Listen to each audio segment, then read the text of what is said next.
everybody, welcome to Nintendo Pow Block here on Barstool Games. I'm your host, the enlightened and excited at that retro code Eddie B.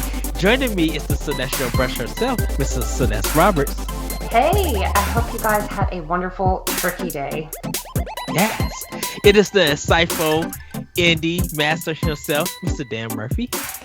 Hey everybody, happy to be back after Thanksgiving. Yes, and everybody, he has made his return, and I'm so happy to have him. He is the one, the only, and I just love this man with all my heart. My best friend. Gotta give him a big yes! Boss man himself, Mr. Corey Deary. It's quite an intro. It's like Corey is so anticlimactic after Ed pumping him up. No, it's like that scene in Billy Madison, the showdown at the end where he's like reading and like he gives like the puppy who lost his way and everybody's listening and the announcer guy's like tells him really how bad it was and he's like, simple wrong would have been fine. I saw that for the first time a week or so ago. Oh, nice. I can't believe it. I can't believe you've made it this far in life without seeing that movie. Well, we'll have a talk about movies I have not seen, and it'll last longer than this podcast. I mean, fair. If we were both on there, that episode would never end. Oh, well, yeah, basically, and I'm not a fan of Star Wars. I'm sorry. Welcome to Recap, everybody. I've never seen a Star Wars movie, except the one with Jar Jar Binks. Oh, yeah. I've seen like one movie and I fell asleep during it in the theater. I have nothing against it. It's just not my thing. You can like it. It's okay. There's nothing wrong with it. No one's judging you here. Well, I'm just waiting for someone to dox me. Don't let Josh Finney hear you, but I'm not judging you. Oh. I am enjoying The Mandalorian though on Disney Plus. I will have to say. I'm not a big Star Wars fan either, but I'm enjoying that show immensely. My kid likes it too. She thinks Baby Yoda is cute. She always points at Baby Yoda. Oh, She always points at Baby Yoda. She's like, "Oh, baby cute." I'm like, "Yeah." Aww. Baby cute. Except spoilers, I guess, for the latest episode. You find out the thing's real name, and it's like, oh, you kind of ruined it, guys. Ruined it. Is it? Yeah. I don't remember what it is. It's very unmemorable, so. Well, right, we're going to jump into some quick housekeeping. This is episode 223 of the Nintendo Pow Block podcast. Each and every week, we come together to talk about games and everything we love about them with our friends. You can join us live on Mondays at 8:30 p.m. Eastern Time on twitch.tv/BarstoolGames Live and be a part of our conversation. But if you can't join us live, no big deal. You can head over to youtube.com/BarstoolGames and BarstoolGames.com to watch the show or listen on your podcast service of choice. We urge to subscribe, follow, rate, and review wherever you consume us. It helps us out with discoverability. And check out our family of shows wherever you listen to your podcast. So everybody, it's that time again. We have been off for a week. A lot has happened, but a lot of eating has also happened. So of course, everybody, it is time for a Snack-tendo. And boss, since you've been away for a while, what has been on your Snack-tendo? He hasn't eaten since the last episode. Yeah. And somehow I've gained weight. I mean, nothing like interesting, really. I mean, Thanksgiving happened, I guess, so there's that. We just went over to my mom's for breakfast and had a bunch of breakfast food. It was very good, very good. Breakfast quiche, some buttermilk waffles, some sausage, some hash browns. I also ate a banana. You had to balance out all that garbage with something. Yeah, I love bananas. I could eat half of a banana stack, or I'm like the Yiga clan. Like I'll see a banana and be like, ooh, ooh, ooh, ooh, ooh, ooh, ooh, and just gotta eat bananas. I love them. You would. I know. I enjoy bananas too. I eat like 2 or 3 bananas a day. Oh, nice. Yeah, because I really don't eat lunch at work. Like I'll eat breakfast before I go to work, and then I'll go to work and like I'll take a break. But I haven't really eaten lunch at work lately. It's just like I don't know. I go to lunch at 11 and I'm just like, I'm not hungry at 11 o'clock. And I leave at 3:30, so it's like, why? You know? And then I'll just come home and eat dinner and whatever. But yeah, I'll eat like 2 or 3 bananas during the day at work. It's a good mobile food. It's got a built-in handle, you know? It's got a case. It's good mobile food. I'd worry about my coworkers if I didn't eat lunch. Yeah, well, be hangry. I'm one of those. I'm so bad. Or I just have like a meltdown where I can't speak. I mean, I only work with one other person, so it's fine. She can handle it. It's fine. Okay, you guys got it. Okay, if you like oatmeal, mash a banana in your oatmeal and add some chocolate chips. All right. Oh, speaking of chocolate, my nephew's school is closing because of COVID crap again. So they have they get all these free lunches and stuff, but they had a overstock of chocolate milk, and there's 30 cartons of chocolate milk sitting in my fridge right now. I'm so excited. So you got the good. Yeah, I did. Is it the small? Yeah, it's like the little pint-sized whatever, the ones with the paper that doesn't open. Yeah. Wait a minute. So when y'all went to school, your milk was in the cartons? Mm-hmm. Yeah. Ours was in a bag. What? No. What kind of 1930s icebox school were you going to? Did you have to practice duck and cover too? Jeez. We had little bags of milk. Yeah, ours. We had 2 sizes, so we had they're kind of almost like a rectangular shape, and then the chocolate milk ones was a short ones, in a square, in a sense. But they both were carton where you would just open the middle part and then pull it out to drink it. That's what we had. Yum. Oh, do you guys like strawberry milk? I drink it at work for quick, the quick ones. It's really good. It's not my first choice. I used to love it when I was a kid, but then I had it sour, and I've never been able to take a sip of it again. We got some yummy strawberry by Fairlife. Oh yeah, the little yeah. Mm-hmm. Yeah, one of my workers said that he loves it. So when I get to work tomorrow, I'm gonna try it. I'm gonna drink it. I've been drinking a lot of Monster, and I'm just no, I gotta stop this. Celeste, what's been in your Nintendo? Well, Ed, I thought of you because we found a new to us Kit Kat flavor. Hold on. Is it mocha and chocolate? Yes. Okay. That's it. Because that was on my Nintendo today too. I just seen it yesterday. I just had it yesterday too. Yeah, because I was just what is this? Because it's the Kit Kat Duo. It's one of their ones, and I love it. Oh my goodness! If y'all like coffee and chocolate. And if you have a soul, you will like it. I was passing by because we got it on sale for 79 cents at our store. So I had to buy 2 of them. And I let one of my workers have another one so she could try it with me. And we both like it. It's a hit. Oh, so good. But that's, let's see. I don't know. What else did I eat? Molasses cookies. I did make some molasses cookies. They're Those very look easy phenomenal. to make. They kind of taste like gingerbread snaps, but softer. I had them a week or 2 ago, and then we made our own little Thanksgiving spread. And I think I mentioned this somewhere. We seasoned or glazed our ham with a Coke mixture. You take Coke, molasses, brown sugar. Oh God, pineapple, crushed pineapple, and you mix it all together and on the stove, and you let it thicken, and then you pour it over the ham and bake it. I know you mentioned it, but I was wondering how it tastes and everything. And, oh, it's good. Come on over when we don't have a virus running around, and I will fix some for you. Yes. So, Laron, if you are seeing this, please try out the mocha and chocolate Kit Kat. please do. Yes. Dan, what has been on your snack Nintendo?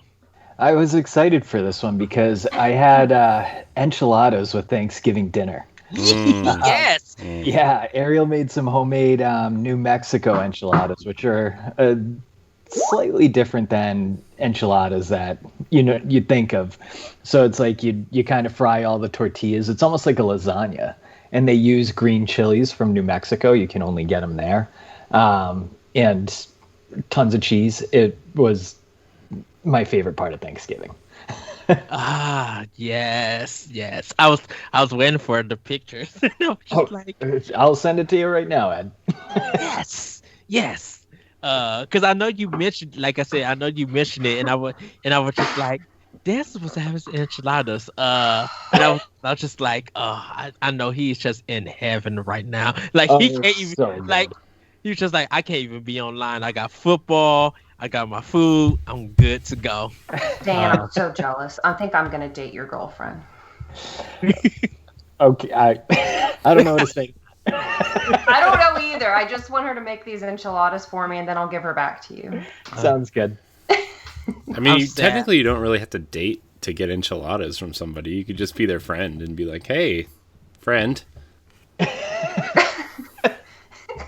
Hey, acquaintance. Yeah.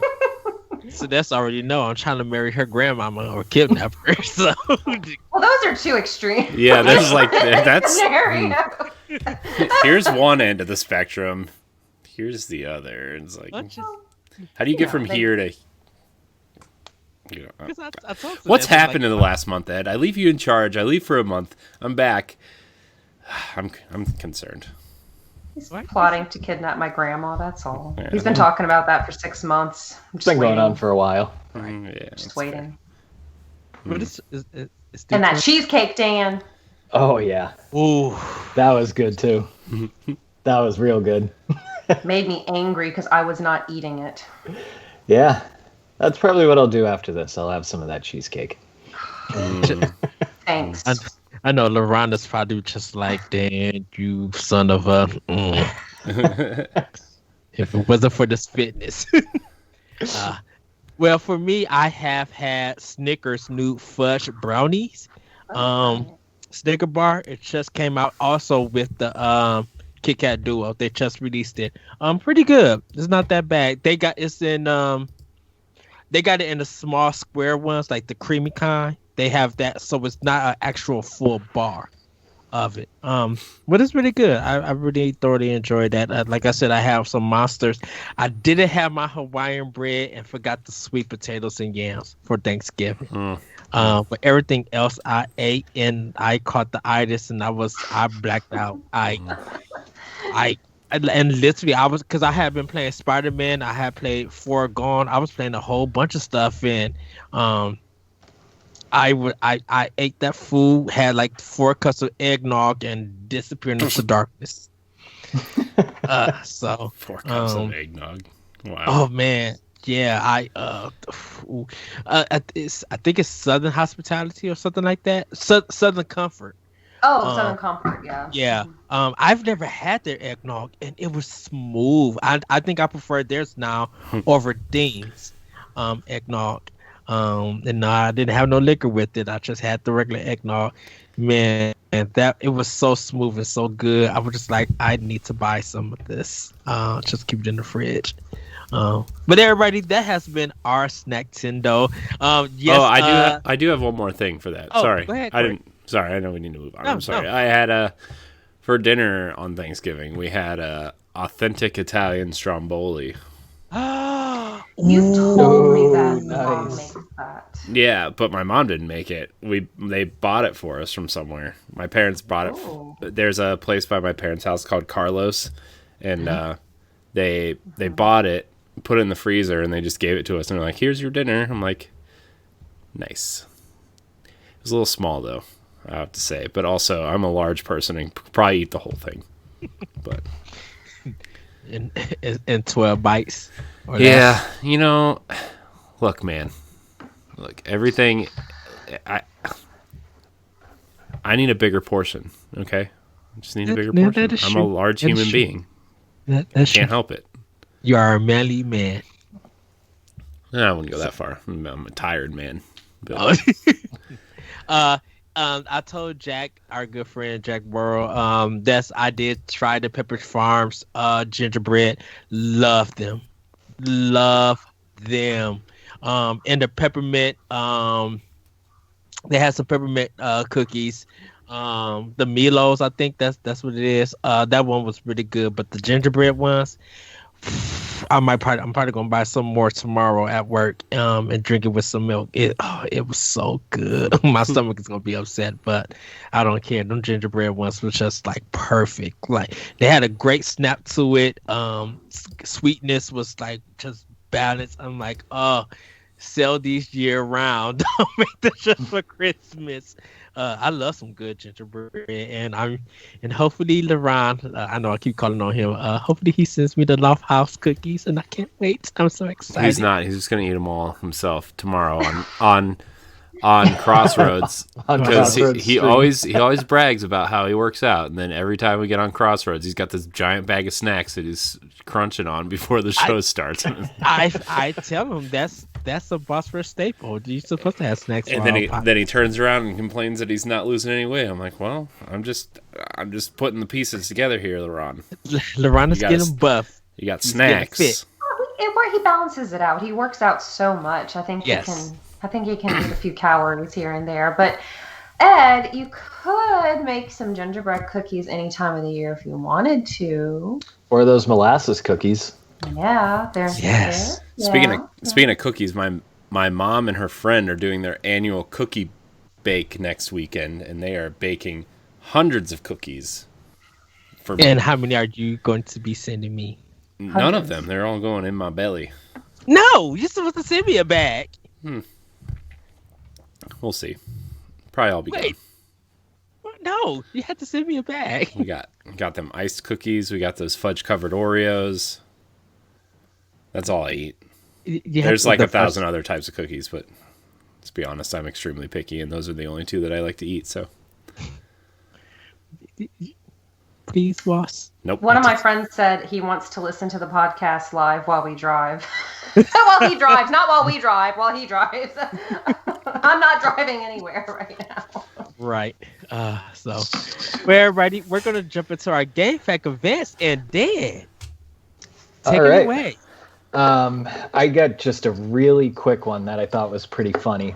So Steve Wozniak, he's the co-founder of Apple. He was banned from Nintendo Power magazine.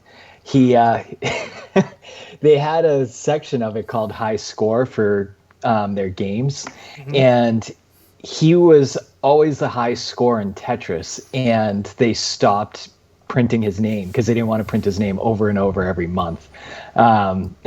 So he obliged. He ended up getting banned from the high score, and he submitted his name backwards, and then they banned him again. That's hilarious. Wow. I remember hearing that story a while ago, but that's hilarious. It's just so funny too to good, me. Too good. Are you guys good at that game? I love Tetris. Oh, man. By the way, speaking of Tetris, I love Tetris. Tetris is probably my favorite video game of all time. I will play Tetris on whatever you put it on. I would play it on our toaster if it was there. Although I've been playing Tetris Effect on Xbox. Yeah. I don't know if I like it. It's too I can't see any of the pieces. There's too much going on, and the pieces are clear with just a little outline around it's just I don't know. I need to see the pieces, guys. It's hard to concentrate. Plus the Xbox D-pad is I don't know if I like it. It's not really a D-pad, it's like a circle with a bunch of I don't know. It's bad. Anyways, sorry. Is it almost like the Elite? The Xbox One Elite? Yeah. I don't know if I like the D-pad at all. Do you play Tetris 99? I used to a lot, and then I came in second place 37 times and never came in first, and I quit. I still never come in first, but I play it all the time. I know. I've resorted back to Puyo Puyo Tetris and just the Tetris portion. Boss, I the hope new one's coming out soon. I know. Wow. I know. Do I really need to spend another $40 on Tetris, which is literally the same game I've been playing? The answer is always yes. I spend like $20 in Picross a month. That's fair. Did you get the new one? It came out. You know what? I haven't. S5 just came out, right? It'll be on sale in like 3 weeks. Just hold out. You have 1 through 35 that are on sale now. So I mean, and I have like 2 versions on my phone. It's. I want to give a shout out to my friend and coworker who is in the chat. Hey, Dusty. Hello, friend and coworker. Hello. Ross, I hope to go see you next year. Hopefully, pandemic is done, and we will battle it out in Tetris. I'm ready to take you down. Oh, there's LeBron. He missed my snack trash talking. Hello, LeBron. Welcome to the show, everybody.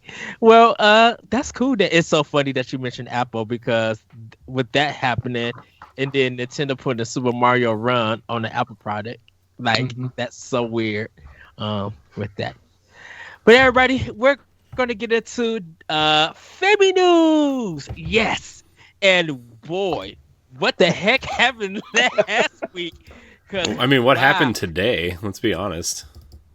Oh yeah, we're going to get into what happens today because I have questions. I'm not gonna lie. I haven't looked at any Nintendo news in like probably 6 weeks. Oh wow! I can't keep up with our chat either. I know. So bad. I know. Every time I check the chat, there's like 47 new messages. I'm like, well, I'm gonna read the last 5 and try to guess what they're talking about, and then if Most I can't, likely it's Age of Calamity. Yeah, and then if I can't figure it out, I'm like, well, guess I'm not responding right now. I'll wait till another 47 messages come through. Well, it seems that a certain Smash Bros. Attorney is malayed with the cease and desist from Nintendo. And a major Super Smash Bros. Tournament is canceling plans to move online amid the coronavirus pandemic, following a legal order by Nintendo. The Big House, typically one of the year's biggest Smash competitions, announced that it is shutting down this early December event and offering refunds. The Big House is heartbroken to share we received a cease and desist from Nintendo, the organizers wrote on Twitter. We are forced to comply with the order and cancel the Big House online. Nintendo objected to the organizers using Slippy, a software tool that makes Super Smash Bros. Melee playable online.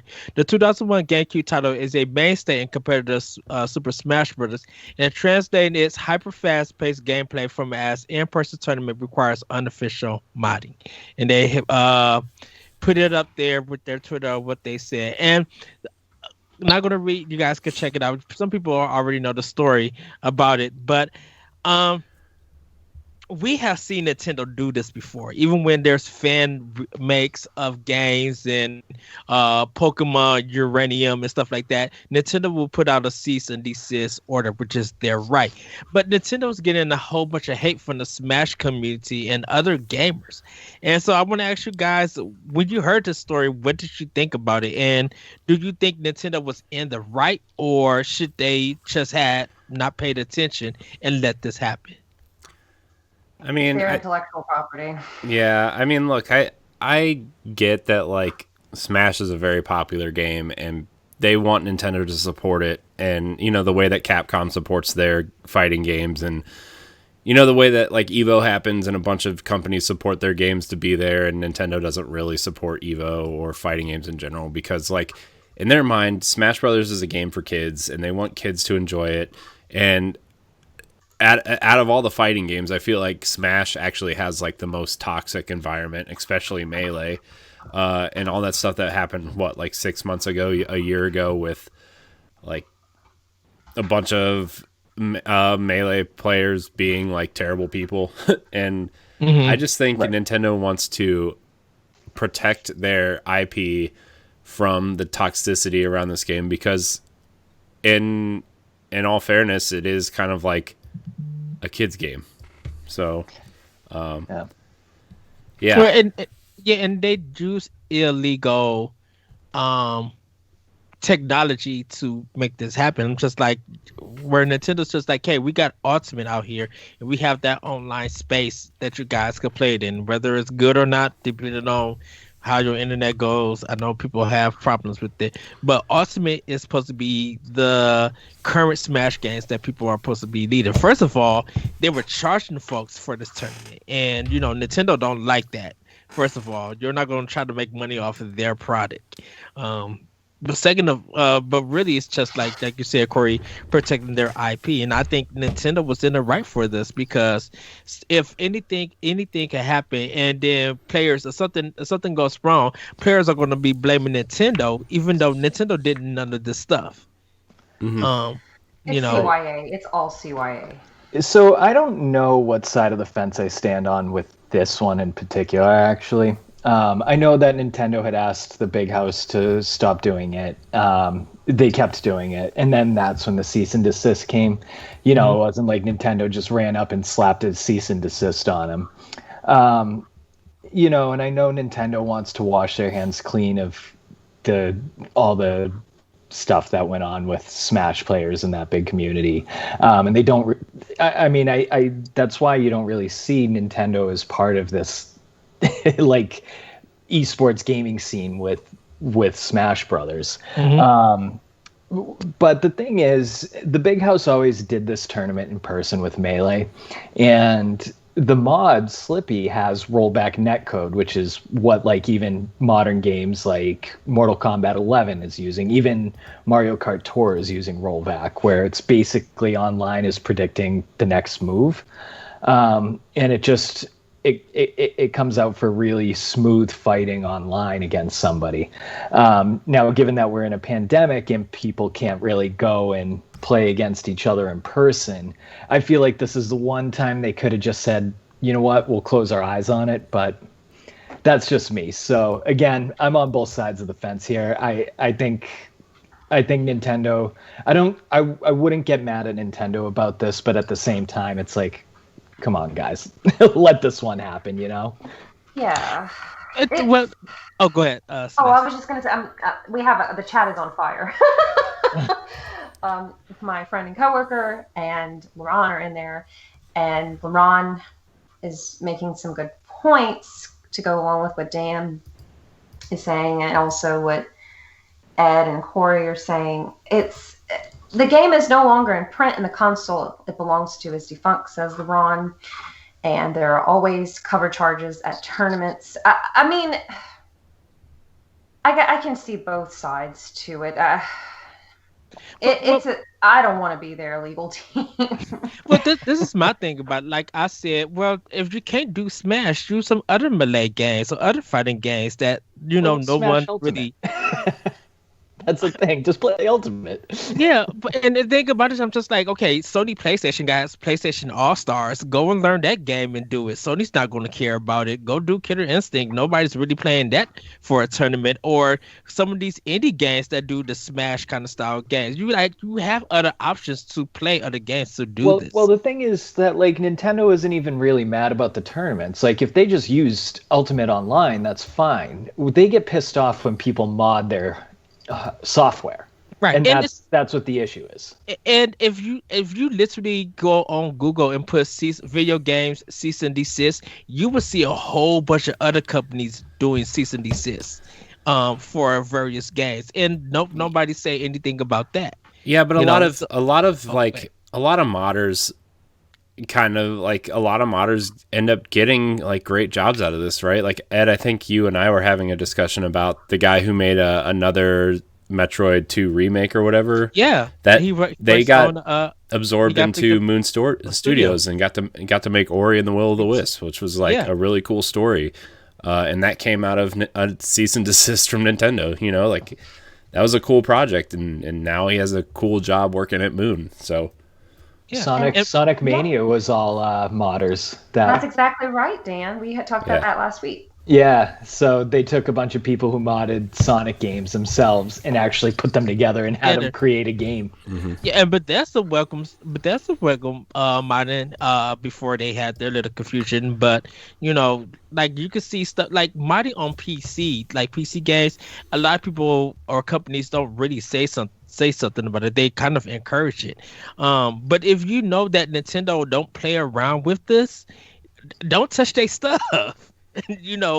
Like do not don't emulate their stuff.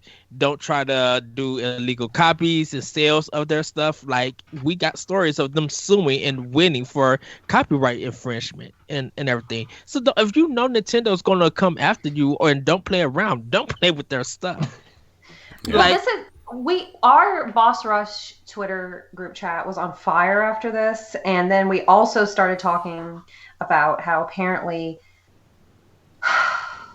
what is it? You can't stream certain Nintendo games. Or have Let's Plays on YouTube. Is that what it is? They stopped that. They stopped that like a year after the Switch came out, because that was a big deal during the Wii U. Was like, what Ed, when we were doing Pow Block for Nerds Gone Rogue, we had a lot of Nintendo stuff that got flagged, and we ended up having to take down because YouTube was going to take down our YouTube channel because of this Nintendo stuff, and most of it was like Smash and Mario Kart and like basically any Nintendo first party game. Like, we couldn't have certain things, we couldn't monetize certain things on that channel, and a lot of it ended up getting flagged, and some of it even got blocked from viewers, and so we ended up having to take a lot of it down. So I mean, that ended when the Switch came out, and they kind of saw like, oh, maybe this is kind of like the future, and it's kind of free advertising and stuff. And some games, if you have the music turned on in Nintendo games, like, they'll flag it for copyright stuff, but like, they won't make you take it down. You just can't monetize those videos, or you have to run ads on the videos, or, you know what I mean? Like, you have to do certain things for Nintendo to do that. And like, then they had that big like half step where they're like, oh, well, we'll have the Nintendo Creators Club where you have to sign up to be part of this club, and then you can put Nintendo stuff on your YouTube channel. But after YouTube takes their cut, Nintendo takes a cut, and then you take the rest, which was like the opposite of what all the other companies were doing. And it's like, well, yes, technically Nintendo did do it the right way, but it looks bad when every single other company is doing it a different way. And then when the Switch came out, they were just like, all right, screw it, we'll just do it this way and figure something else out. So right, because it's and there was a Nintendo update, and we're going to talk about that before we get into the quiz part. Hyrule Warriors Age of Calamity were banning people who were playing it on Twitch because it was too early for it to be out. It wasn't available for anyone else. Well, that's different though, right? Like, I still think that's ridiculous. Just don't watch the dang stream if you don't want spoilers. I don't know what to. It wasn't. Well, yeah, it was. I think the thing about it was that I think people were playing. The game was just out, and it didn't really have enough time. So maybe Twitch and Nintendo had some kind of, or it may have been Twitch or Nintendo told Twitch, hey, if anyone is streaming this game, they can't play it for, I think, 24 hours. You gotta kind of wait till the game is actually released.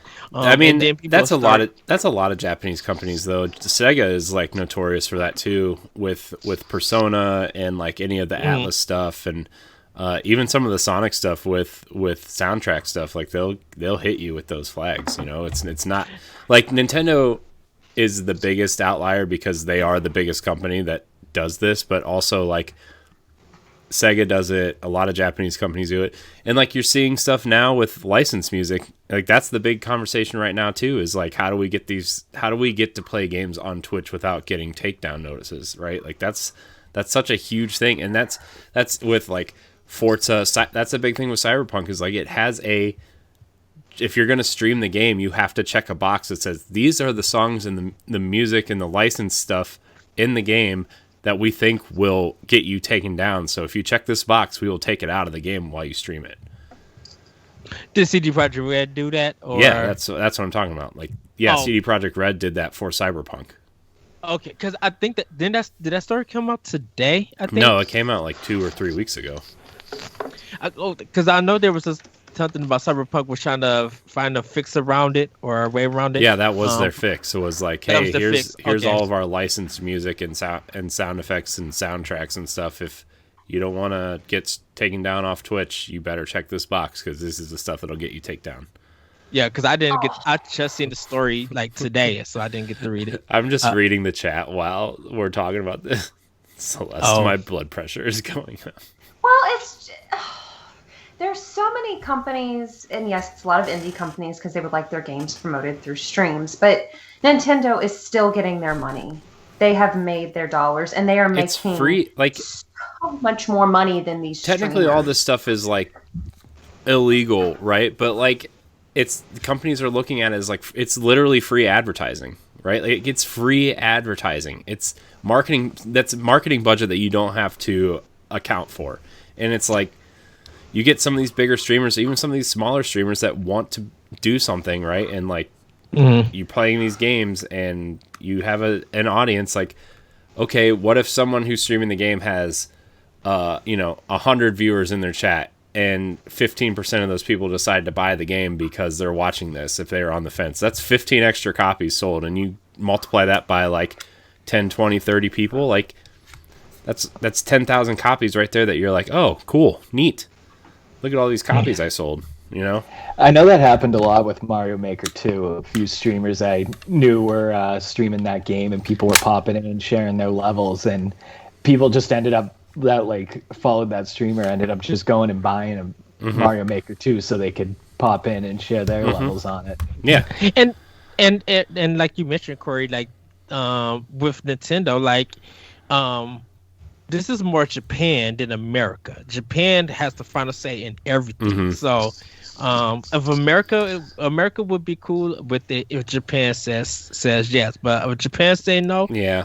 I mean, Nintendo is a different beast when it comes to how they're like the Japanese. Like Sony clearly has a Western division that makes a lot of the calls that are different than the Japanese side, right? Whereas Nintendo kind of acts as one company, and yeah, Doug Bowser runs Nintendo of America, but he has to get all of his decisions approved from, Furukawa and Miyamoto and Aonuma and like whoever else is over there running the ship, So yeah, and Japan, I loved it. I loved living there, but it's a little there.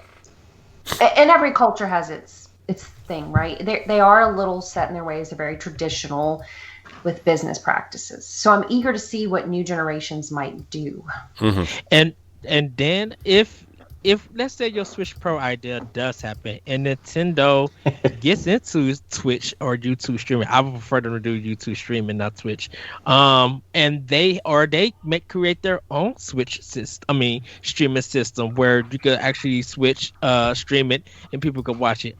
That would be interesting to see what happens if that happens in Switch Pro. I still don't think it's May, but it's happening in the spring. It is. He's calling it now. It is. I think it's going to happen in April or May. I think it's happening in March. I think it's happening right before E3, and then they're going to show a bunch of games that are going to take advantage of it at E3. It's my prediction. I told Ed today if it doesn't happen in the first half, I'll eat my shoe. He did. He also thinks, when do you think Breath of the Wild 2 is coming out? I said May. Oh, Breath of the God. Wild 2 is coming out in May. Oh, yeah. If it comes out in May, I will mail you some homemade pralines. Okay. We have this live on recording. I'm going to hold you to it. I could mail them to you anyway, just to be nice. I like the wager. It's better. Yeah. Well, everybody, we're going to move on because Saga Frontier Remaster is coming to Switch in summer 2021. The RPG train continues to roll, wrap into a fight, make choices, and gain more experience. And also joining that, because I don't know what Square Enix is doing, but good googly moogly, they are bringing it for 2021. The World Ends With You 2 is also coming to Switch. And yes, Saga Frontier is also coming to PS4. And I think World Ends With You is coming to PS4. Not so sure. But Square is gaining some traction. And definitely with PS5, with Final Fantasy 16 that we'll be looking forward to. Bravely Default 2. Saga Frontier Remaster. The World Ends With You. Shin Megami Tensei. Breath of the Wild 2 of that actually drops. Like, what else can they bring? Room Factory 5 is coming out. Like, I know Octopath Traveler 2 is in production as well. Yes. Not Shin Megami. Nocturnal is coming out. Shin Megami Tensei 3 is coming out in for Switch as well. Yeah, like RPG is going to be bunkers, but it's going to literally be on point. And maybe, just maybe, we'll get Skyward Sword, Twilight Princess, and Wind Waker.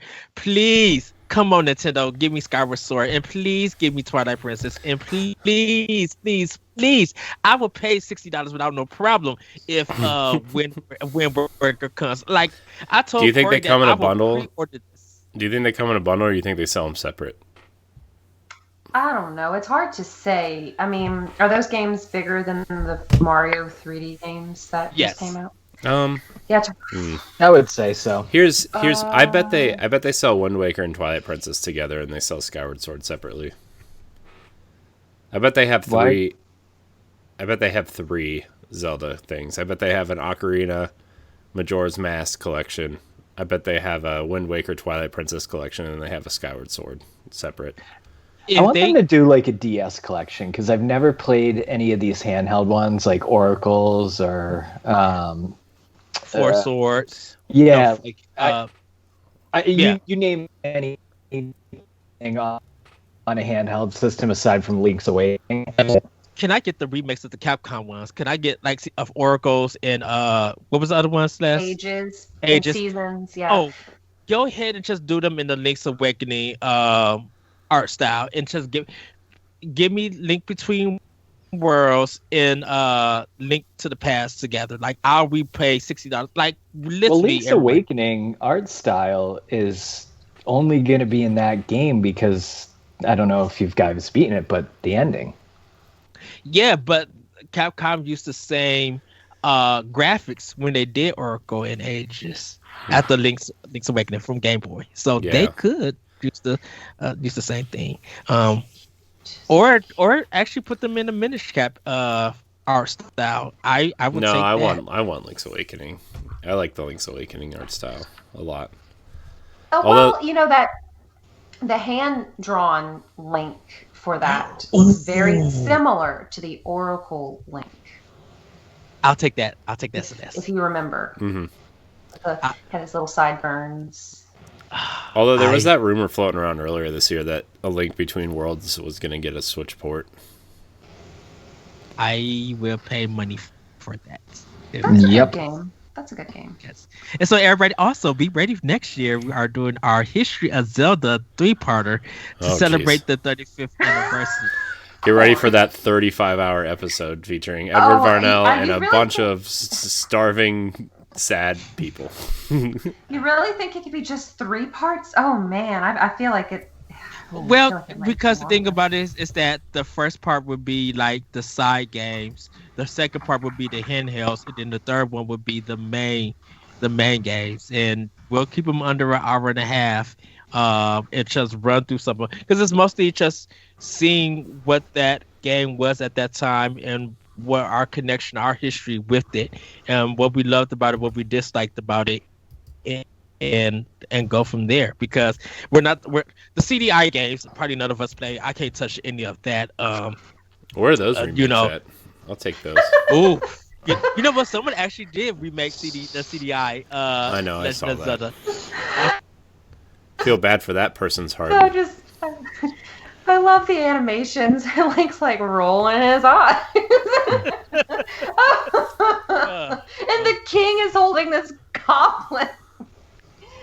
Oh, man. What a magical time for Zelda. Man. Yeah. Surprised they didn't win Games of the Year. I know. Jeez. Wand of Gamelon. Bring that back. I know. And which one is... You can play as Zelda in one of them. Is that the one? I think it's Wand of Gamelon is the Zelda one. Yeah, the second one. Well, everyone, you can play as Zelda in that one. Or you could just play her as Sheik in Ultimate and just enjoy that. Or no, you can also play her in Hyrule Warriors if you got a Switch. The first Hyrule Warriors. I love her. I love Sheik still. So we're going to move on to close to our last final story because we're going to talk a little bit about certain announcement and Nintendo's 11.0 update. So if you guys have your Switch, go ahead and do the update now. I'm going to break it down when we get to that. But yes, what's cool was that Sakurai, Masahiro Sakurai shares his thoughts about the PlayStation 5. And I hope LeRon and the team at Crossroads covered this also, because I would love to hear their thoughts. LeRon hates us. That's fine.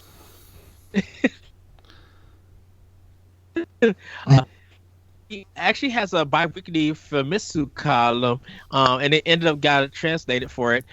He thinks every part of it feels nice to touch because it's so smooth, and highly recommends the pre-installed game Astro Playroom, noting how it acts like a PlayStation archive. He's also happy about how he could play his existing PS4 library on Sony's new system and ended up upgrading his copy of Watch Dogs Legions, stating how the graphics looks better. Sakurai is not quite as impressed with the size of the system's internal storage, though, compared to the PS4, and mentioned how he hopes stock storages will be resolved soon, so more people can experience the system. And if anyone has watched Sakurai stream Smash, you will see all the consoles that he has. So he does play Xbox, he does play Sony. He loves his fighting games and other games for that and everything. So to hear him, be positive about PlayStation 5 is very, very good. And I like that Nintendo allows their employees to be like, yeah, you can play other games and other consoles and stuff. That's how we kind of got Breath of the Wild and everything, and some other games. So to hear this from Sakurai is very, very good, very positive. And I just think that's cool that Sakurai playing Watchdog Legions, like an open world game. That's so weird. And probably because like there's not a fighting game that's out, that's brand new or anything. But I think that's very awesome. What are your guys' thoughts? Well, if we put out a new Smash character, we would have a fighting game to play. I just like that he describes that he likes how it feels smooth. That's just so random.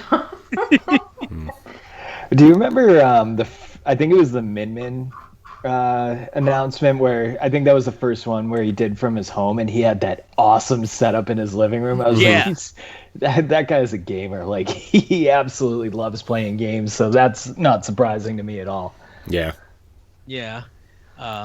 So we're gonna getting close to the end of this portion, but Doom Eternal surprisingly has been announced for Nintendo Switch to be released on December 8th. And just to remind everybody, it would not have a physical copy. It would actually have just be digital. Nintendo Life also did a cover story or like a feature story with some of the developers at Panic Button about this game. And I sent Corey a question, and I kind of put this in the chat also, that do you guys think that for the other systems, Doom Eternal wasn't ready until December, and they ended up getting that game ready? Because it feels like after the game came out, that's when they jumped back into working on the Nintendo version.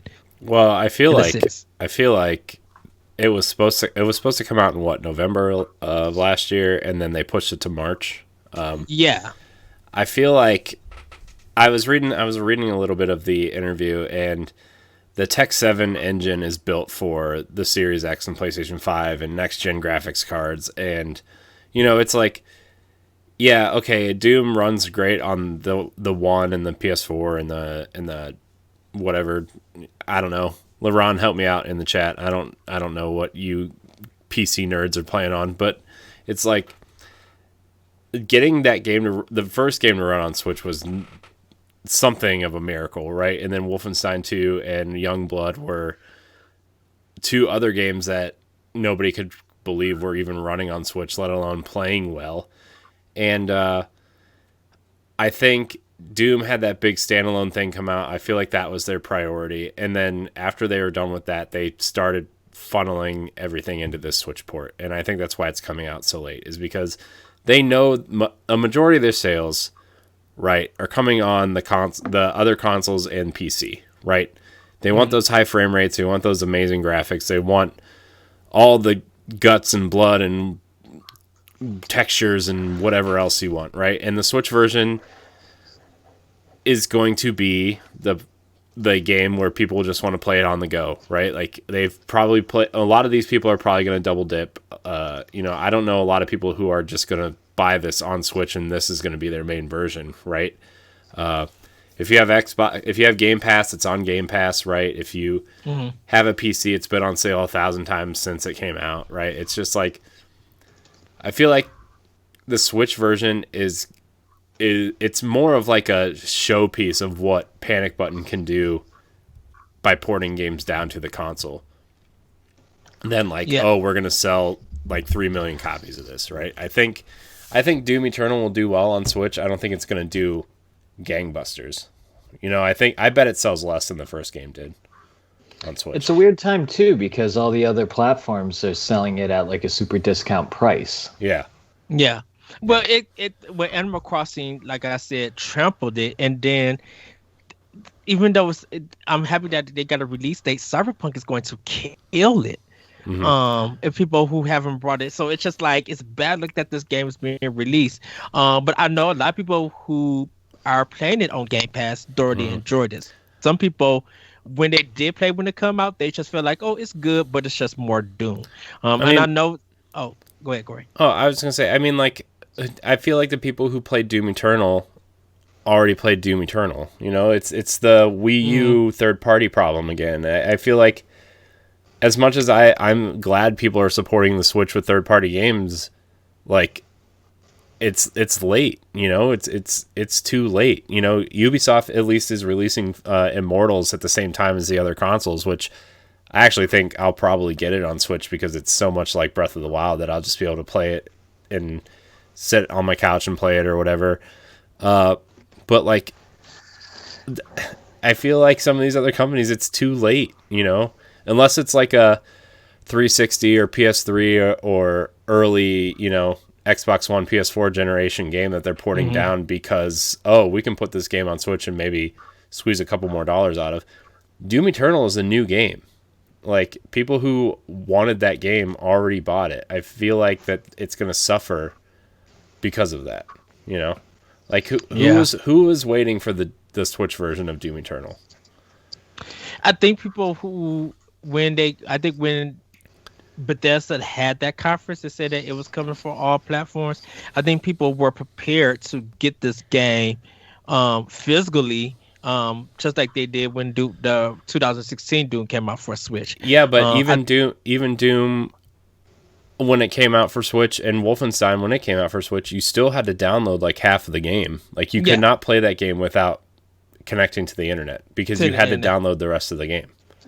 Yeah, but I think it was just like people were willing to support it. I think that was the fact that they was willing to show that, hey, we can't wait to play this game and show our support from a Nintendo side. And I think with the delays, it looked like from that E3 trailer, we got a good idea what they're going for, but it still felt like the game wasn't ready. Don't get me wrong. It might have been because of it might have been the new engine. They showed gameplay of it in the Nintendo Life article. It looks great. Like, it says running on Switch. Like, I think it looks great, right? Like, I think it looks awesome on Switch, but like, I don't know. I just feel like with Pikmin and Zelda and, Immortals getting great reviews, like, I feel like Doom is going to get it. Doom's getting left behind for multiple reasons, and people are going to wait for either a discount or they're just going to wait on this if they haven't played it already. I feel bad. That's why I went into a physical one because they are going to constantly discount it. Yeah. For all the reasons you guys said, like, most people own a Switch as a secondary system. So if they wanted Doom, they were getting it on another system. Yeah. And like, I do play a lot of third-party games on Switch because it fits the way I play games in my lifestyle, and like, I can't always play on the TV, right? But now with like remote play on the Series X and just some of the Game Pass and all these other ways to play games mobilely, right? Like, it's made me change the way that I play certain games, and like, I think The Witcher fits on the Switch for me personally. I would rather play something like Doom on the Xbox. Even though I played Doom 2016 and Wolfenstein 2 on Switch, granted, Pow Block was like the main show and the only show for a while that we were doing, and I wanted to make sure we had that covered. But like, I don't know, man. I just feel like I feel like there's certain games that you just have to say, we just got to let this one go. I really thought this game was getting canceled because it took so long. I really did. It was it well, and then when the delays happened, and like just reading that article and stuff, that's why I was just like, something tells me that this game wasn't done until like the last 3 or 4 months. Well, Like the way that panic button was putting it, because it just felt like they were still developing the game. Mhm. So even by the time it would have been a release, I think probably like maybe the multiplayer or some stuff, they may have the single player campaign ready for it, but they probably didn't have like bugs and polish and stuff. That probably stuff probably wasn't ready. So Also, they're doing this. sorry, I don't mean to keep interrupting you. No, man. no, I'm go ahead, sorry. go ahead. I was That's fine. like, also, I'm sure this game was probably supposed to be out sometime during the summer, and COVID messed everybody up and switched priorities for Bethesda and Panic Button, because Panic Button was doing a bunch of other projects. Like they did the whole Forza Horizon 4 port for Series X. Panic Button did a lot of I didn't know Series they did X that. upgrades for certain games, and it shows, man. Forza Horizon, by the way, Series X, it's a good looking game. Shoot, it looks good on Xbox One. But yeah, man, I don't know. I have a lot of thoughts on Doom. I have a lot of positive thoughts on Doom on Switch, and I have a lot of concerns about this port also. I was just gonna say, like, I think shooters are kind of tough, like first-person shooters as well, because if you're playing it in handheld mode, you can't see the whole map. Like, I feel like a shooter or a first-person shooter is like equipped for a bigger TV, so you can see the map and like scout the areas and stuff. I think that would be too difficult on Switch. Yeah. Plus, if you're That's playing just on my opinion. Plus, if you're playing on like a PC, you're probably going to have those field of view sliders on and be able to see more of the area. You know, it's just like you said. I feel like handheld mode, especially for these games, are not ideal. You know, I feel like the people that are going to buy Doom Eternal on Switch are going to buy it out of pure curiosity, or a lot of their sales are going to be, oh, I got my fill of Switch on PC or on Xbox, and I kind of want to play this mobilely because maybe I travel a lot, or maybe I just, want to check it out. I feel like a lot of this game is going to be a double dip sale. And I think it's going to be mostly for the campaign and not so much the multiplayer, because Well, the multiplayer I don't think is even coming to Switch. Yeah, it is. They say everything is included. Yep. Panic Button say everything that was in the Xbox version or the console console version. Are the players included in that multiplayer? Because they sure aren't on Xbox. Let me tell you. Oh, that multiplayer. And it's going to be tough with Switch Online. I feel like they always have issues with Switch Online when games first come out. Remember how bad Smash was when it first came out? Yeah, Smash was terrible. I will say Doom 2016's multiplayer worked really well on Switch. I actually played a lot of it. It felt a lot like Halo, honestly. It was actually pretty decent what I played. And I think with Doom Eternal, when it came out, I didn't hear a lot of people play the multiplayer. I think everybody was just going back to Fortnite and maybe I think Call of Duty Warzone was updated and people was playing that. There's too many Juggernaut multiplayer games out there that people are playing with their friends that they're not going to waste their time. No offense to Doom, but like, they're not going to waste their time on Doom's multiplayer, which I think is why they kind of doubled down on this single player experience, and like they made an interesting, weird multiplayer mode that's like, okay, if people try it, if not, well, yeah. So, any thoughts, Celeste? I'm sorry. I've never played Doom in my life, so I am useless with this. But you guys are making excellent points, because I know it is a first-person shooter, and I don't really think of the Switch as being the ideal platform for a first-person shooter. And LaRon is making some excellent points in the chat. Like, how are they? He said, and it's hilarious, Nintendo Switch is seeing its own brand of shovelware now with these ports. Some games are just on there to pad library. I mean, yes and no. Like, to LeBron's point, I do feel like a lot of people are shoveling older games onto Switch just to like, our game's on Switch too, right? And like, it's becoming like a shovel. But there are great ports of games on Switch. Like, I would argue that the Witcher 3 port on Switch is one of the best third-party games on the system, period. I've played a majority of The Witcher 3 on Switch. It really itches that Assassin's Creed Breath of the Wild Skyrim was really good on Switch too, to be honest. I don't know Laurent knows how to talk about Capcom. I'm like, Laurent, Capcom is a port. With Resident Evil, they released that for almost every system that's out there over and over and over again. So if it comes to like porting, I don't see it as I don't see it as shovelware. I think they're just testing to see if the Nintendo audience was talking about how they want to see more third party. Let's see what we could get out of that support, and sometimes it's a hit, sometimes it's not. I think this is where that cloud gaming stuff is coming in. I know we need to move on. I'm sorry, but like, I played that entire demo run of Control on Switch. I think I'm buying it at the end of the month. And it like I didn't have any hiccups. I didn't have any lag. It was so good. It was smooth. It felt better than when I played it on Xbox One. Yeah, absolutely. And I think that that's going to be a way that third-party games look at the Switch and say, hey, the system isn't powerful enough, but the cloud is. Let's see it. Let's explore. Let's see if we can do it this way. And I think Control is a great example of that. So. And I want to see Hitman 3. Also, IOI Interactive could get it. I'm down for it. Yeah. So. I also think like we've passed the honeymoon period of like, oh, let's buy every single thing that comes out on Switch. And I know there's still people out there like that, but like that phase for me ended in like 2018. You know, like I literally bought everything I could get my hands on Switch until like I forget the first game that I was like, I gotta pass on this. This is not. But I hit that. Ed, you're still there.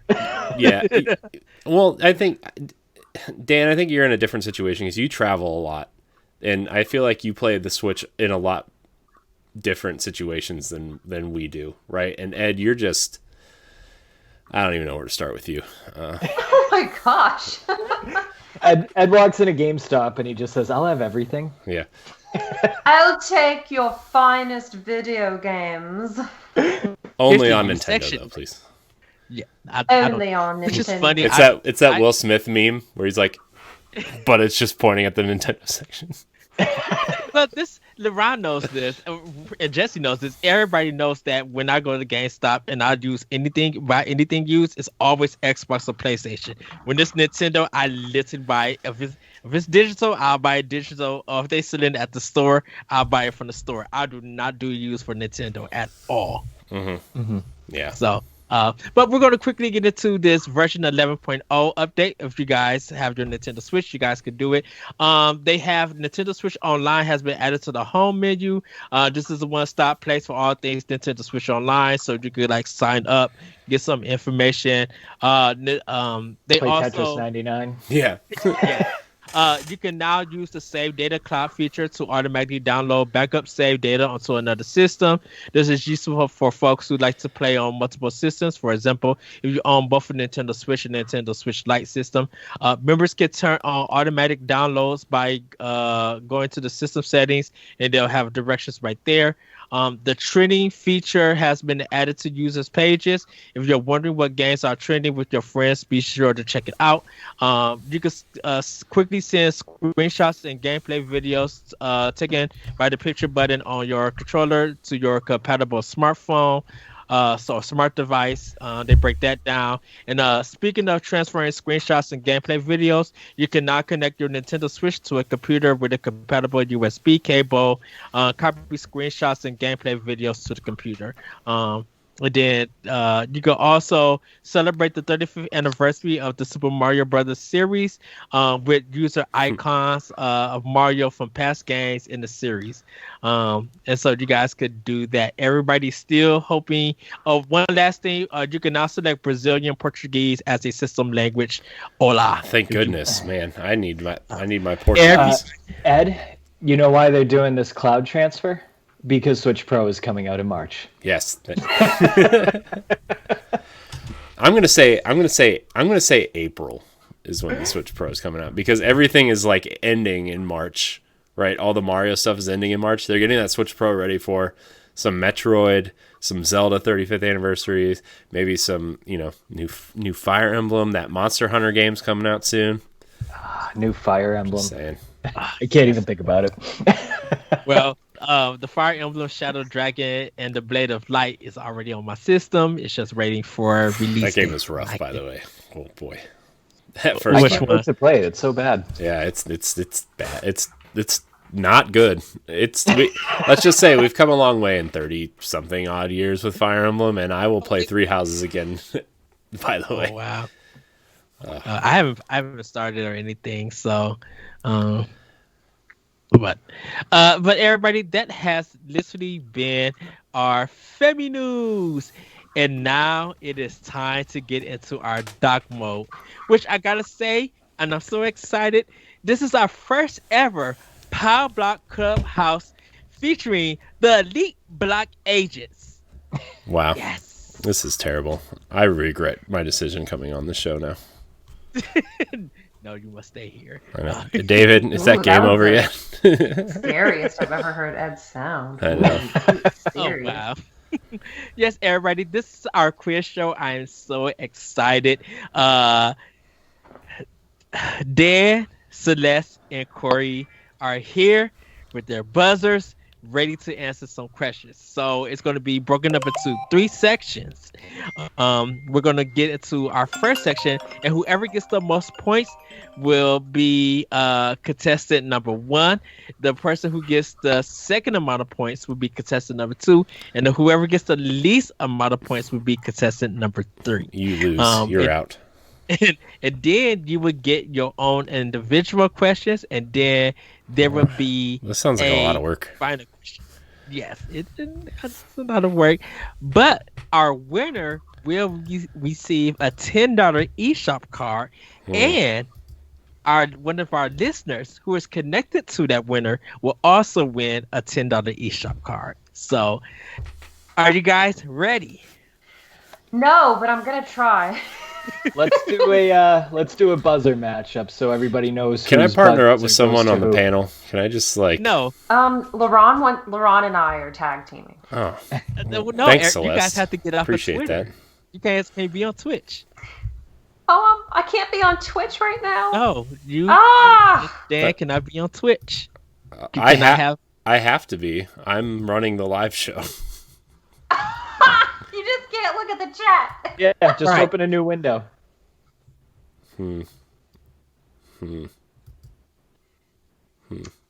All right, so this That's will my be buzzer. this is my buzzer. Can you guys hear it? Hold on, I gotta find mine now. I'm really sorry for whoever's with me because I'm dumb. Now, to break everything down, everybody, all the questions have multiple choice. So geez. it's not It's like the worst. you have to guess it right out. You have a chance to guess one of the multiple choice questions. So, are you guys ready? I'm as ready as I'll ever be. Let's I was do about it. to say exactly that. Corey, what is your buzzer? It's. Did you hear that? Yes. I heard it. Okay. I have to be. My buzzer has to be quiet because my kid is hopefully now sleeping. Yes. So So everybody, we are in the press start portion of the quiz, and here we go. There's going to be 5 questions. They're going to be a point for each question. Question number 1. What does NES stand for when it comes to video games? Is it A, Nintendo Educational System, B, Nintendo Employment Sector, or C, Nintendo Entertainment System? who won? Corey. Yeah. I'm pretty sure it's Nintendo Entertainment System. C. So- Correct. It is C. Ha! Guys, I got the easy one. You guys suck. Number 2. How many go-karts are there in the Legend of Zelda series? Is it A, 2, B, 5, or C, 9? Hold on, How many addendum. what? Hold on, addendum. Hold on, I got a question. I need a clarification. Let me ask the question first. Hold on 1 second. How many go-karts are there in the Legend of Zelda series? Is it A, 2, B, 5, or C, 9? Celeste. 2. I'm sorry, that is not the correct answer. Ooh, me. Someone's got to buzz in. If he gets it wrong, then I get this. Corey. I need a clarification before I answer this. Does this include discs? Or is it just carts? Just carts. 5. That is correct. Yeah. It is The Legend of Zelda: Link to the Past. No, not Link to the Past. I'm sorry, Link's Awakening. Yeah. Zelda 2 has one also. Yeah, Zelda 2. Majora's Mask. The original, the Majora's Mask, Ocarina of Time, and original Legend of Zelda. Oh, I didn't know Ocarina of Time had a gold one. Yeah, I have it. Boom. Well, we know who the real Zelda fan is in here. Not the one that works for a Zelda podcast. Which you guys really should go check out. They have great episodes. And no, they have fake gamer people over there. Don't even know gold cartridges. You know what? Don't start that. He's gonna fly to my defense. Question number 3. Retro Studios is located in what state? Is it A, Texas, B, Seattle, or C, Michigan? Dan? Texas. Correct. Dan got it right. Are you tracking this, Ed? Because I have not been paying attention to his. Corey has 2. Dan has 1. Awesome. So, number 4. Super Mario Brothers 2 is a reskin of what Japanese game? Is it A? Hold on. let me. Let me say the names. Is it A? Yumi Koju Doki Doki Panic, B. Hitoro no Fukatsu Topu Shikakurito, or C. Masuhata? Celeste. Doki Doki Panic. This A. Buttons don't work. I need a new phone. Masuhata. Hitoru no Fukatsu Topu Shikakurito is the Japanese version for Bionic Commando, and Masuta Hanta is for Monster Hunter. So I love saying that. Someone's showing off. Okay, and our last question. Question 5. What was that? Oh, I hit my desk. I'm so sorry. It sounded like a gong. Nintendo didn't receive the official version of Double Dragon. Who did? Is it A, Panasonic, B, Sega, or C, PlayStation? Corey. Sega. That is correct. Haha. You cheated. So, Corey has 3. Dan and Celeste have 1. So, we have to do a tie to break it. Oh boy. You're going down. Not today, Celeste. Not today. So wait, do I have to sit this one out? You have to sit this one out. Too good, guys. I had to sit this one out.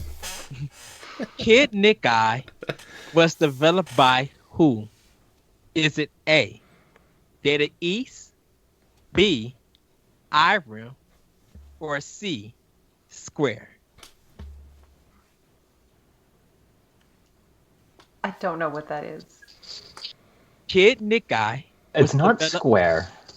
Kid Nick Eye was developed by who? A, Data East, B, Irem, or C, Square? A? Correct. He had a little help from a friend Who's my friend? on Skype. Okay. So, Celeste is our Block Agent 3.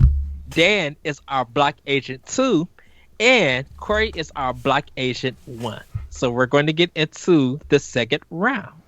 Now, this portion is our single questions for that particular person. So 2 questions will give you 1 point each.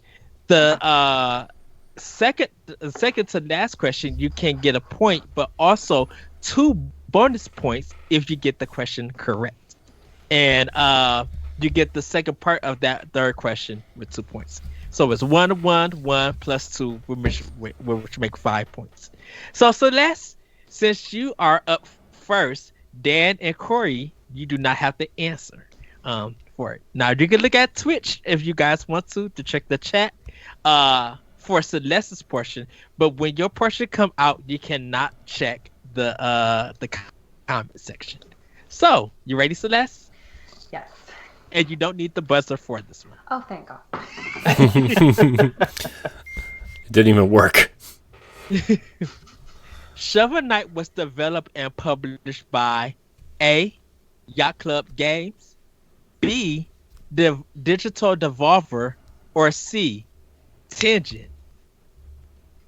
Digital Devolver? And no.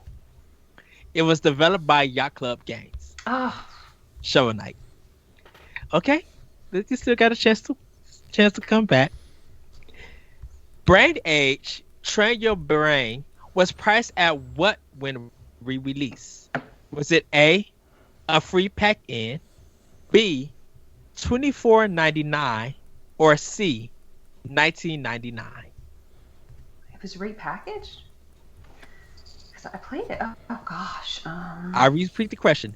Brain Age, Train Your Brain was priced at what when released?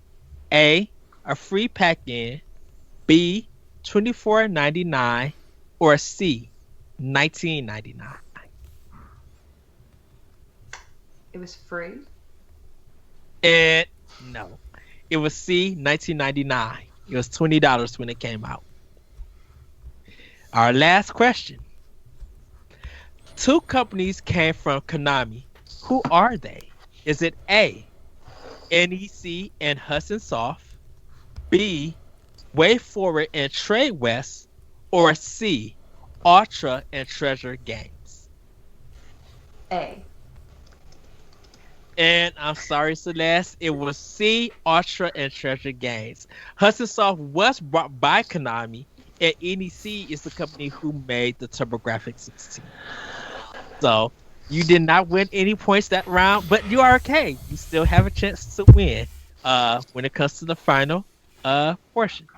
So Dan, we will come to you. So if you are on Twitch, please, if you can hop off Twitch. Not on Twitch, so don't worry about me. Okay. Well, here we go. What was the secret reveal of Samus at the end of Metroid? Was it A, Samus was an alien, B, Samus was a female, or C, Samus was an android? Female. Correct. Samus was a female. Moving on to the next question. To lay that one up, Ed. In the movie The Wizard, 2 products were revealed. Was it A, Ninja Gaiden and Double Dragon, B, Game Boy and Tetris, or C, the Power Glove in Super Mario Bros. 3? Game Boy and Tetris. And it was the Power Glove in Super Mario Bros. 3. I was going to go with that one, but I figured they were too far apart. And Super Mario, the Power Glove was like, they was playing Rad Racer and the guy was driving it. And he was just like, the Power Glove. I love it. And then Super Mario Bros. 3 was the final game that they revealed because didn't nobody know it. It was the first time being shown for it. So but you still got 1 point. Last question. Sega bought an exclusive game to GameCube. What was it called? Was it A, Odama, B, Virtua Fighter Kids, or C, Sonic R? Was Sonic R on GameCube? I'll read it again. Sega brought an exclusive game to GameCube. What was it called? A, Odama, B, Virtua Fighter Kids, or C, Sonic R? Virtual Fighter Kids. And Damn it. It was Odama. Virtual Fighter Kids was for Sega Saturn. Oh, all right. Okay, so you did get 1 point. So now you are at 3 points. Corey's at 3 points, and Celeste is at 1 point. So you still got a chance to win. So now, Corey, we come to you. So please, if you are on Twitch, please, if you can hop off. I already minimized the window.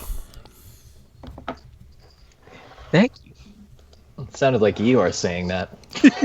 Hey, I read Eeyore books to my kid all the time. Eeyore is very depressing, by the way. Oh wow.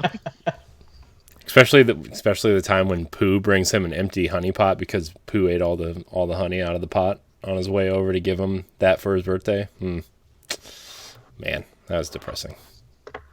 Okay, here we go. Who was the exclusive character in Soul Calibur 2 for GameCube? Was it A, Sheik, B, Roy, or C, Link? I don't know, Ed. I think it's Link. Correct. You gave Celeste like the hardest questions, and you gave me and Dan like the layups. I feel so bad. I wasn't gonna say anything, but I did. Hey, it was multiple choice. I thought so. Next question. Which game mixes simulation and 2D platforming? Oh, jeez. Is it A, Shining Force? You don't even have to finish. It's ActRaiser. Dang! I hate you. B, Parasite Eve, or C, ActRaiser. So that is correct. So, last question. Nintendo is known for some hit racing games. There is one, though, they are not. Is it A, Hang On, B, Uniracer, or C, Tubin? I think it's Uniracer. That is correct. It is Uniracer. Who was the creator and what platform was it on? I have no idea. I think it was on Master System. And what would Sega made Master System? Why would I don't know. Uniracer- I don't know. You know what? Go away. I don't like you. Okay, so Corey's in the lead with 6 points. Dan has 3. Celeste has 1. I feel like So I should give Celeste- Celeste like half of my points because she got the hardest questions. So that's okay. It's I'm really sorry for whoever's teamed up with me. I'll make it up to you. I'll bake you some food or something. okay. So this is the last portion of the quiz. Everybody got on their notepad to write this out. Oh, I have to Oh, your phone or anything, or let me get some a paper. piece of paper here. Oh, we have to write this stuff down, don't we? You can type it in the phone. Are you guys ready? Just let me know when you're ready. I suppose I'm ready. Okay. Our final round for 5 points. Name 3 Nintendo first-party games that never got a sequel till this day. I'm gonna say it again. Name 3 Nintendo first-party games that never got a sequel till this day. So I never got a sequel ever. It never got a sequel till this day. Or- So, you guys have a minute. Come on, Amiibo collection. How many? Okay, how many? Can you tell us the number? There's 3 games. You got to name 3 games. There are only 3 games, or we have to name 3 games? You have to name 3 games.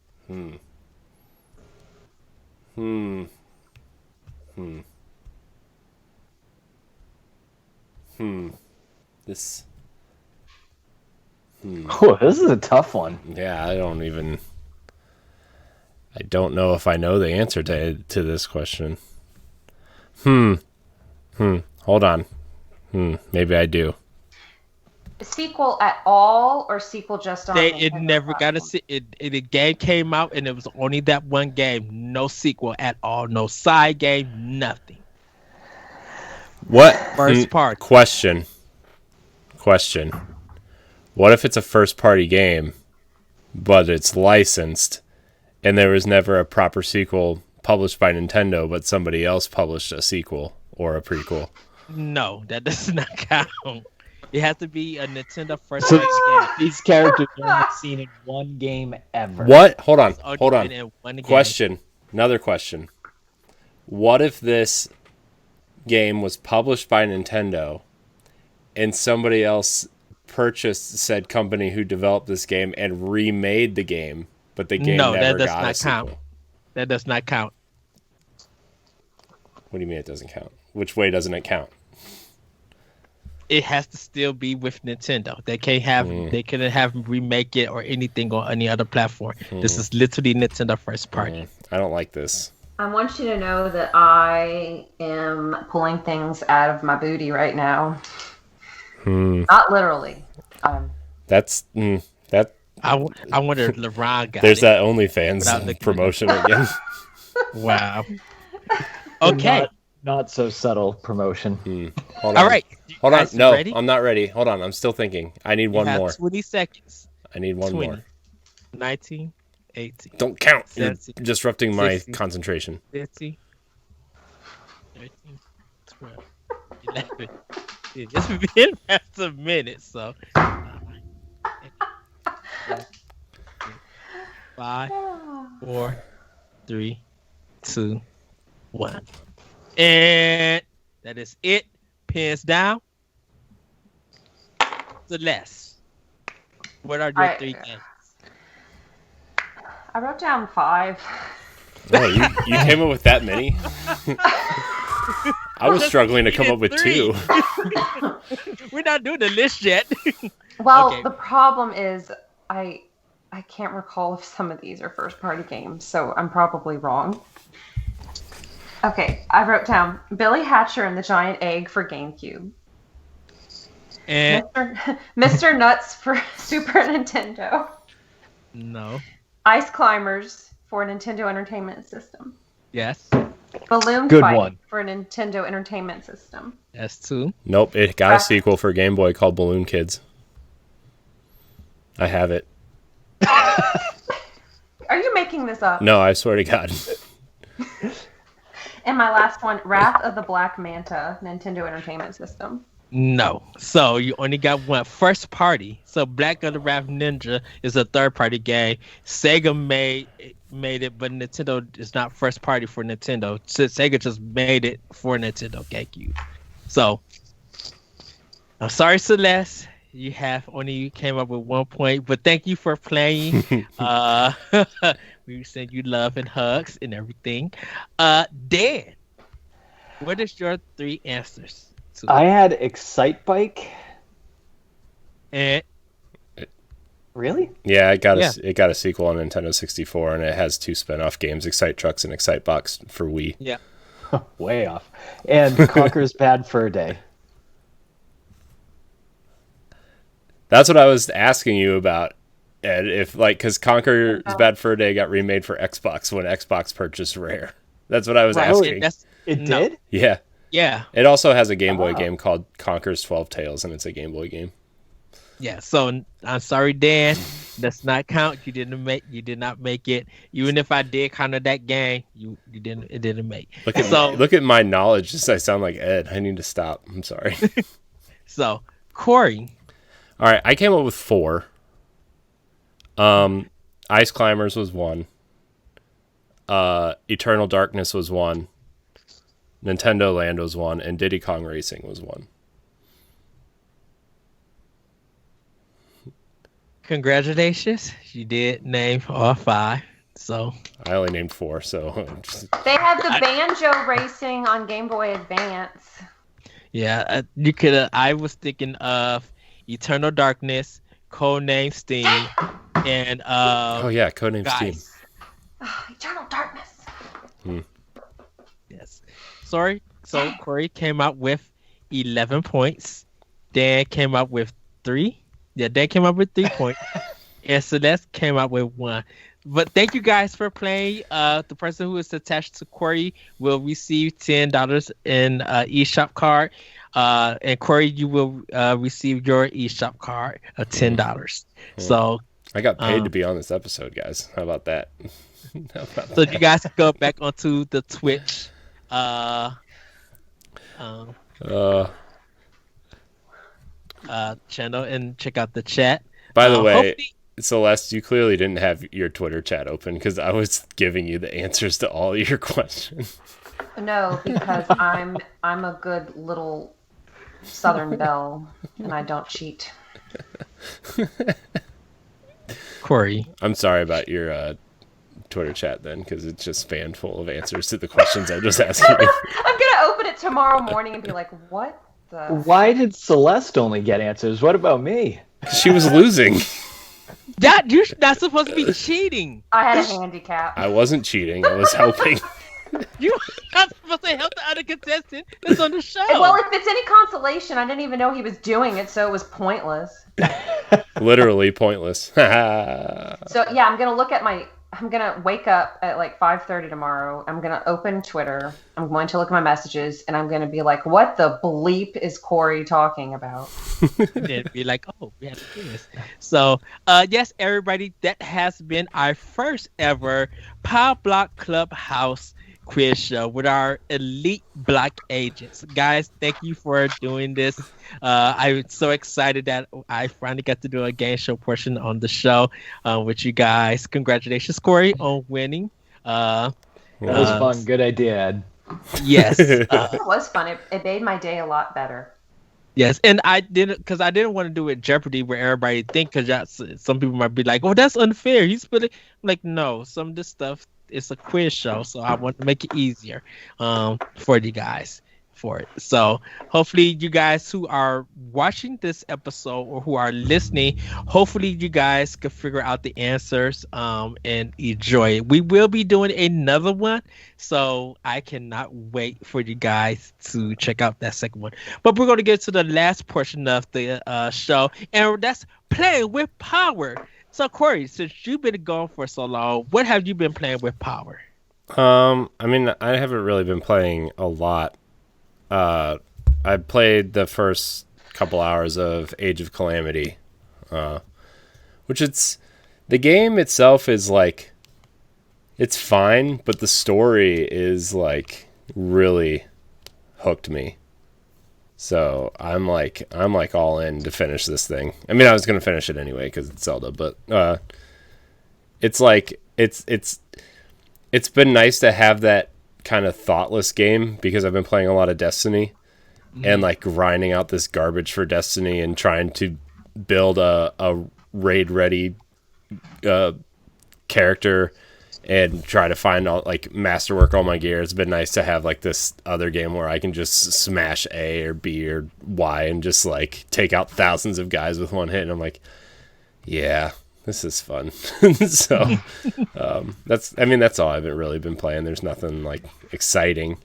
I know Age of Calamity has been a big topic in the group chat and on this show for a couple weeks now, or a week and a half or so. Yes, me and David have been nice. We have tried not to bring any spoilers or anything to it. So, is that all? Yeah, that's that. It's all it's worth talking about, at least. All right, Dan, what have you been playing with power?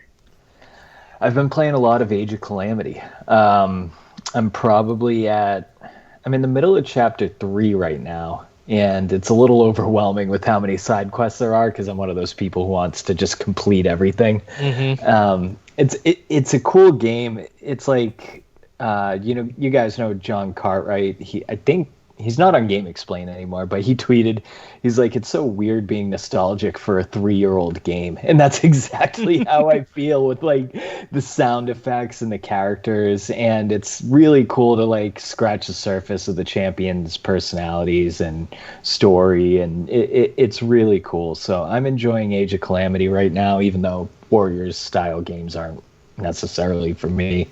I'm also playing Dragon Quest XI.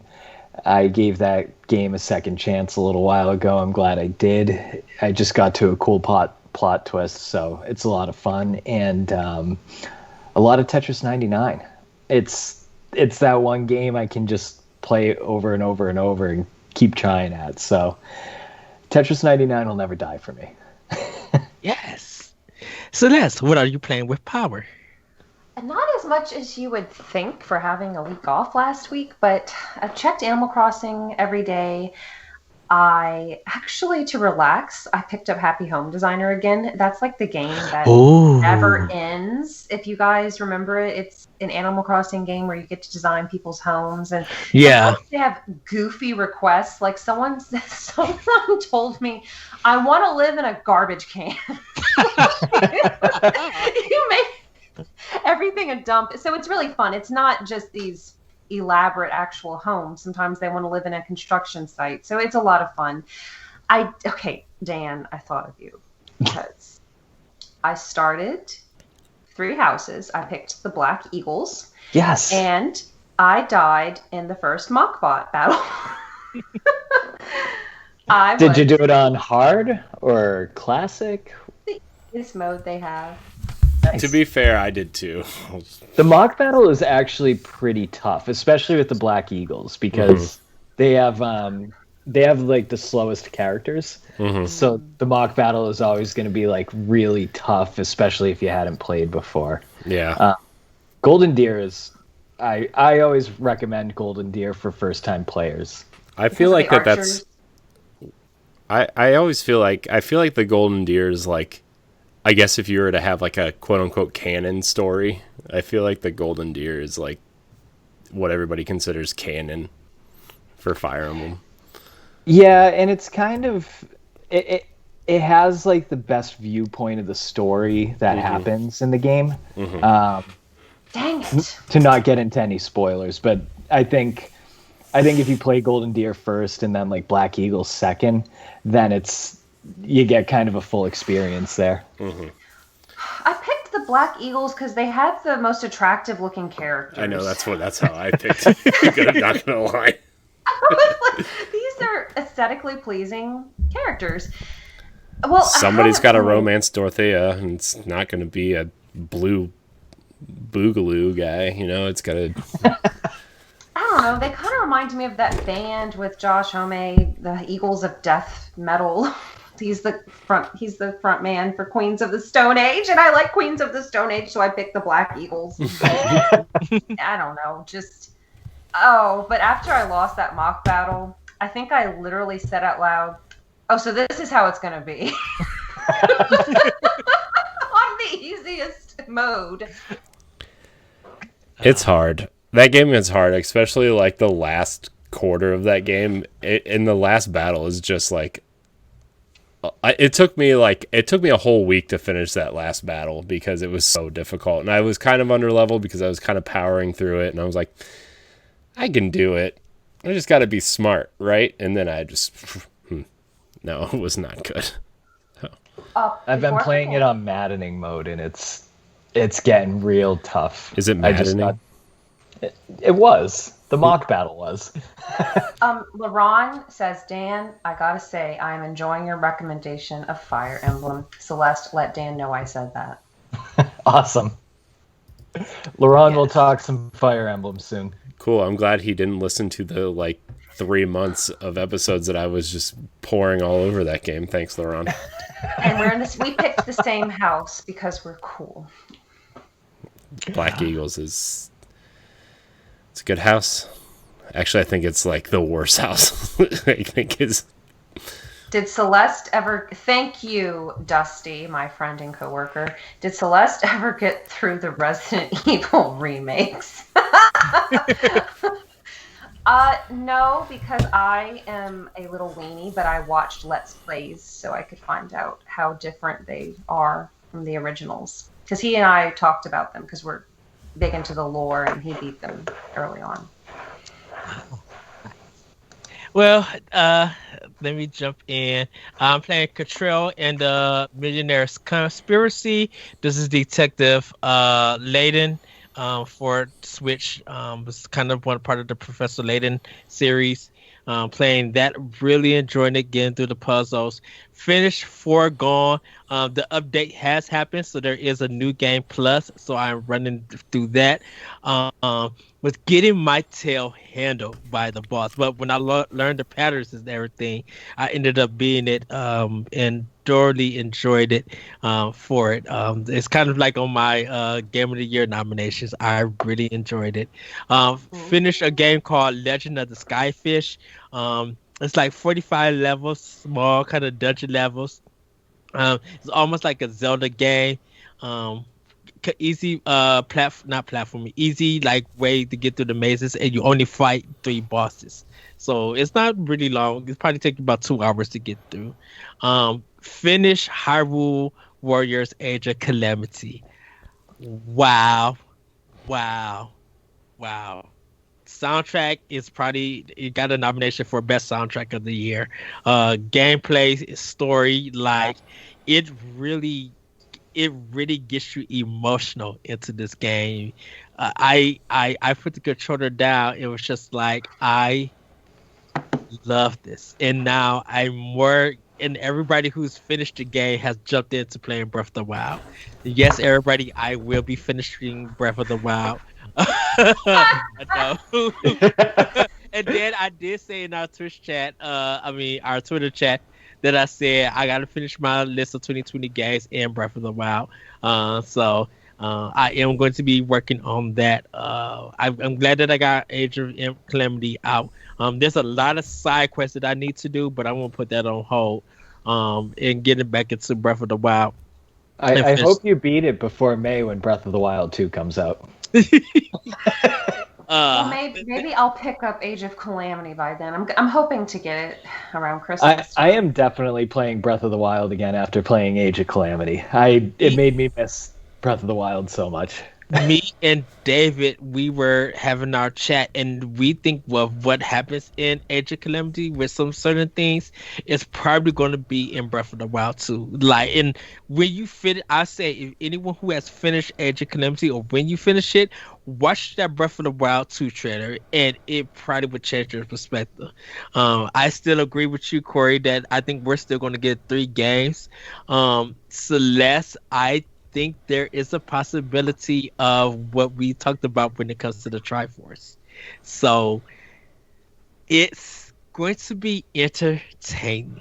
I will say that. I took off my headphones. Oh, no, I said... He didn't spoil anything. No, I didn't. Okay, I said when we had that conversation of Breath of the Wild 2 and the Triforce, that might play a part in the series. So that, and when you play Age of Calamity, when you get through it, you'll see why.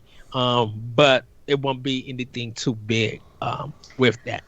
Some people are saying they're surprised. I have not read any spoilers. I just see general statements on Twitter where people are saying, I'm surprised with the direction they took. So I'm very excited. Yeah, that's what I've heard too. I've seen some things where it's like, I mean, I don't know. I didn't see any spoilers, but just maybe this isn't like the game that you thought it was going to be at the end. But that's just what I heard. So, I played a little bit of Penny Punching Princess. It's so funny. It's a nice, cool game. I thoroughly enjoyed it, and played more of Evergate. Me and Dan have a conversation. So relaxing. Just it's such good. A chill game. I love that game, man. It looks cute. Oh my god, she's so cute. Yeah, it's really cool. Like, I love the level designs and just the whole platform puzzle aspect. That's my kind of game all the way. I loved it. Yes. Played last but not least Sakuna of Rice and Ruin, getting a little bit more into that. I did my first simulation of making rice, of like doing gardening stuff. But I need to get back into playing that. But Breath of the Wild is my goal right now, because I am playing something on PlayStation 4, and I am doing something on soon getting back into my Xbox One, because I want to get my 2020 games ready for a discussion for next year, and I need to be ready for Cyberpunk for when it comes out. And so Dan, I might be joining you depending on how my schedule is. I'm probably going to be joining you for the watch party for the Game Awards. So we shall see how that all plays out. But everybody, that has been Nintendo Pow Block. Thank you guys for joining us. Corey, where can we find you at? You can find me at I am Corey in HD on Twitter and Instagram. And if you are into Destiny and Xbox, you should check out Tower Casuals and Arsenal X, the Xbox podcast. Yes, Celeste, where can we find you? You can find me on Twitter and Instagram at Fairy Crypt. I'm also with Boss Rush Games. Ed and I, along with our friend Billy from the Retro Maniacs podcast, we have Talk the Walk. If you like walking simulators, Dan, David Lasby, and I have Band. If you want to talk about controversial media, that's a lot of fun. And I'm also with Another Zelda podcast. Yay! Yes, and everybody, we are playing for Talk the Walk. What Remains of Edith Finch. We are recording our episode this week. Everybody's going to the Rapture. Everybody's going to the Rapture. Sorry. Wrong game. Sorry. Everybody's going to the Rapture. We are playing that game for our discussion this coming Sunday by the time you guys watched it. So we're going to be discussing that game. But if you want to join up also, we are playing Gree for Nintendo Switch and PlayStation 4 and PC. So you guys can play that. It is on part of the Nintendo eShop sale. So if you don't have it there, you can go ahead and grab it. It's about a 3-hour game. Really, I advise you guys to really pick this game up and give it a try. It is going to be a different discussion than we normally do when it comes to Talk the Walk. You can also check me out on Twitter at that retro code. You can check out Recap here on Boss Rush Games, and also check out Boss Rush Podcast here on Boss Rush Games. Check out our writing, our website. Follow us on Twitter at Boss Rush Games, and you can email the show at Powblock. Is that right, Corey? And Nintendo Pow Block, or is it Pow Block? It's Nintendo Pow Block at gmail.com. Thank you. Sorry, I was trying to rewrite stuff out of our head. And we would get that eShop card out to the winner. That and Corey, once again, congratulations. Everybody, have a great week. Have a great weekend. And we will see you next time on Nintendo Pow Block. Woohoo! Bye, everybody. Bye, guys. Thank you. Bye, everybody.